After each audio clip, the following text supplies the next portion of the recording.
was a small town. It was me and my parents and my older brother. Liked to run around, play in the desert, and catch lizards, and ride our bikes, and eat ice cream, and play with our friends.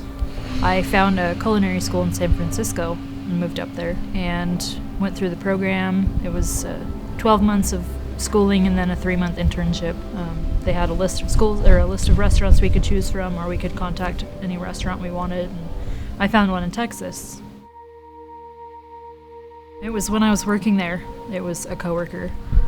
All my coworkers, it was just a bunch of guys. They were all gonna be getting together and having some beers one night after we all got off, and I went to hang out with them. And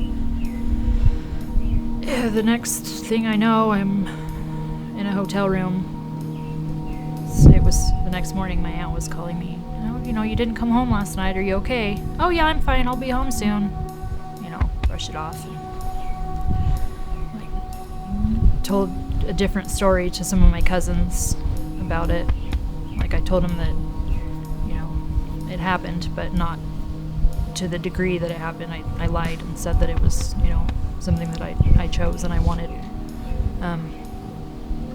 And then after a couple of days, I just couldn't hold it in anymore.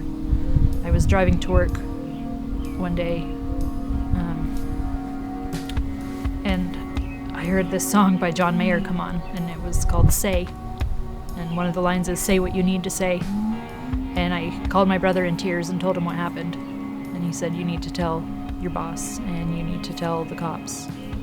I immediately went and told my boss I needed to talk to her. Told her what had happened. I didn't even say who it was, but her and her assistant knew right away. Was it this guy? Yeah, it was him. I took some time. I went out to California to be with my parents, and then we all actually came here. I noticed my phone was ringing, so I went into a back bedroom and answered the call. The doctor said, "Oh, you don't have any of these diseases, you don't have AIDS, but you're probably going to want to sit down for this part." And that's when she told me, "You're pregnant." And it felt like the world dropped out from underneath me.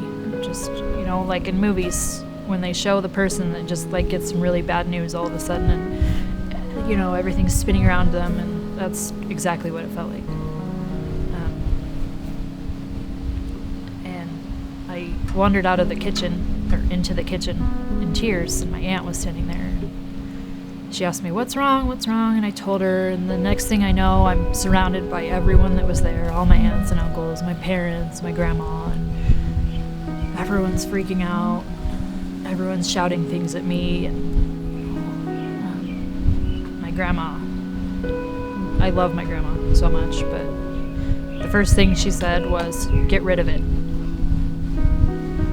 And I had a lot of similar conversations with family members throughout the rest of that day. Just, if you want to have an abortion, it's okay, we'll still love you, we'll understand. And it just didn't seem right. And when I got back to Texas, I had a phone call from my best friend from high school, and she, surprisingly, I was just so surprised to hear this from her, but she said, "It's not the baby's fault what happened to you, and so you shouldn't take it out on the baby." And that really stuck with me, and I think that's a big part of why I have Wesley now, today. I just couldn't end a life because something bad happened to me. It just didn't make sense. My son Wesley is amazing. He is so smart.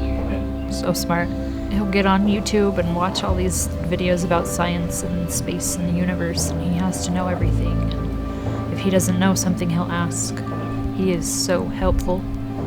He wants to be everybody's friend. He wants to help everybody. Just so kind. Nothing is ever so bad that you need to have an abortion. I thought about giving him up for adoption. That wasn't something that I thought I could do. I just knew that he had to be in my life, and I wrote letters to him from the minute I found out I was pregnant. I wrote little letters to him all throughout my pregnancy. If you don't want that kid and you're concerned how you'd treat it, then find somebody who would love that child, because there are people out there. Pregnancy's not easy. It hurts, and you throw up and you're sick and you get huge and your body changes, but it's a miracle. It's like amazing, you know. You grow a life, you create a human.